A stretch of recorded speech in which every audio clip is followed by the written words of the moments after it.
Seconde épître de Paul aux Corinthiens, chapitre 8. Nous vous faisons connaître, frères, la grâce de Dieu qui s'est manifestée dans les églises de la Macédoine, au milieu de beaucoup de tribulations qui les ont éprouvées. Leur joie débordante et leur pauvreté profonde ont produit avec abondance de riches libéralités de leur part. Ils ont, je l'atteste, donné volontairement selon leurs moyens, et même au-delà de leurs moyens, nous demandant avec de grandes instances la grâce de prendre part à l'assistance destinée aux saints. Et non seulement ils ont contribué, comme nous l'espérions, mais ils se sont d'abord donnés eux-mêmes au Seigneur, puis à nous, par la volonté de Dieu. Nous avons donc engagé Tite à achever chez vous cette œuvre de bienfaisance, comme il l'avait commencée. De même que vous excellez en toutes choses, en foi, en parole, en connaissance, en zèle à tout égard, et dans votre amour pour nous. Faites en sorte d'exceller aussi dans cette œuvre de bienfaisance. Je ne dis pas cela pour donner un ordre, mais pour éprouver, par le zèle des autres, la sincérité de votre charité. Car vous connaissez la grâce de notre Seigneur Jésus-Christ, qui pour vous s'est fait pauvre, de riche qu'il était, afin que par sa pauvreté vous fussiez enrichis.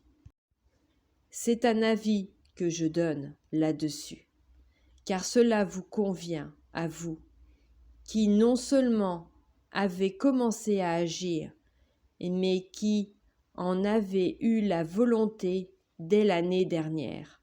Achevez donc maintenant d'agir, afin que l'accomplissement selon vos moyens réponde à l'empressement que vous avez mis à vouloir.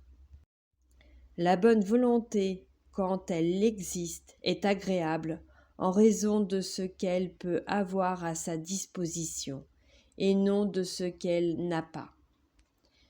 Car il s'agit non de vous exposer à la détresse pour soulager les autres, mais de suivre une règle d'égalité.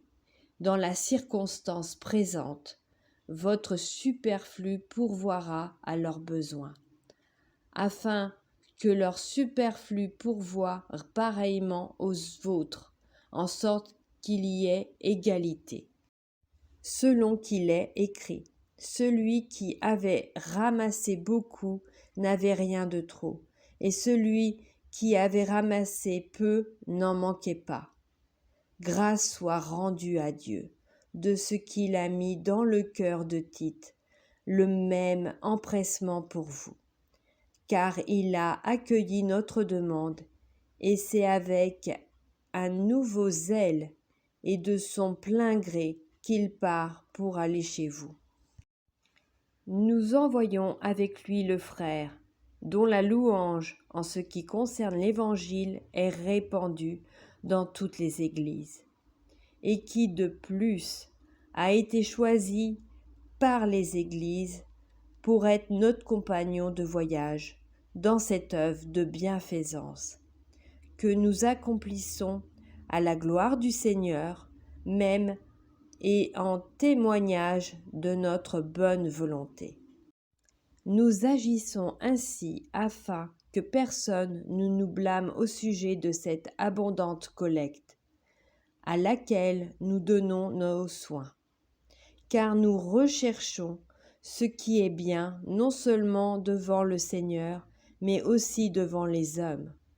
Nous envoyons avec eux notre frère, dont nous avons souvent éprouvé le zèle dans beaucoup d'occasions et qui en montre plus encore cette fois à cause de sa grande confiance en vous.